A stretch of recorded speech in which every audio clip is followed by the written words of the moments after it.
الرجيم بسم الله الرحمن الرحيم نحمده ونصلي على رسوله الكريم সম্মানিত নেতৃবৃন্দ সংগ্রামী কলেজবাড়িবাসী আসসালামু আলাইকুম ওয়া রাহমাতুল্লাহি ওয়া বারাকাতুহু মুসলিম ভাইদের প্রতি আন্তরিক শুভেচ্ছা সংগ্রামী ভাইসব আমাদের আজকে 2006 সালের ঐতিহাসিক 28 অক্টোবর এই দিনটি ইতিহাসের পাতায় একটি কালো দিন জঘন্য দিন হিসাবে চিহ্নিত হয়ে আছে বাংলাদেশের 18 কোটি মানুষের মাঝে। সংগ্রামী ভাইসব সেদিন ঢাকার রাজপথে আমাদের ভাইদেরকে আওয়ামী লীগ তথা ফেসিবাদ কর্তৃক লগি বৈঠা দিয়ে আমাদের এক এক করে 7 জন ভাইকে হত্যা করে লাশের উপর নৃত্য করা হয়েছিল। টার্গেট ছিল একমাত্র বাংলাদেশ থেকে জামাত ইসলামীকে নির্মূল করা, কথা বলে টেকে না। আজকে কালের প্রবাহে উপস্থিতি প্রমাণ করে সে হত্যাকাণ্ডের মধ্য দিয়ে বাংলাদেশে আজকে কোরআনের রাজ কায়েমের পরিবেশ তৈরি হয়েছে, কথা বলেন ঠিক না? আজকে টেকনাফ থেকে তেঁতুলিয়া উৎসাহ থেকে পাথুরিয়া যে গণজোয়ার সৃষ্টি হয়েছে তাতে আগামী দিনে ইসলামের বিজয় ঠেকানোর কোন শক্তি বাংলাদেশে নাই। সংগ্রামী ভাইয়েরা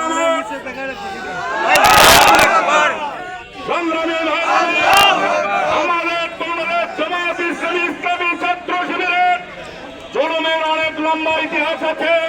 আমি সেই দিকে না যে আজকে এই উপস্থিত জনতার কাছে আহ্বান করতে চাই, আমি জনতার কাছে প্রতিশ্রুতি চাই, আমরা সকল শহীদদের হত্যার বদলা নেওয়ার জন্য আগামী নির্বাচনে নীরব বিপ্লবের মাধ্যমে বিপ্লবের মাধ্যমে আজকের বাংলাদেশের ইসলাম বিরোধী শক্তিকে আমরা পরাজিত করবো ইনশাআল্লাহ। আমরা দাঁড়িপাল্লাকে বিজয় করবো ইনশাআল্লাহ। আমরা পলাশবাড়ি সাদুল্লাহপুরের জামাত মনোনীত জামাত মনোনীত এমপি প্রার্থী অধ্যক্ষ মাওলানা নজরুল ইসলামকে এমপি হিসেবে বিজয়ী করবো, কথা বলে কারা কারা বিজয়ী করার জন্য রাজ্যে হাত তুলে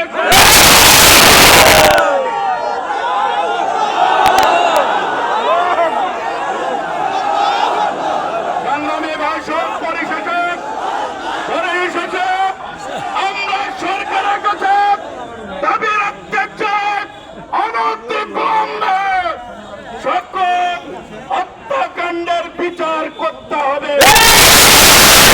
বিলম্বে জুলাই সনদের আইনি ভিত্তি প্রদান করতে হবে। এই কথা বলে আগামী দিনে আমরা পাড়ায় মহল্লায় জামাতের দুর্গ করে তুলব ইনশাআল্লাহ।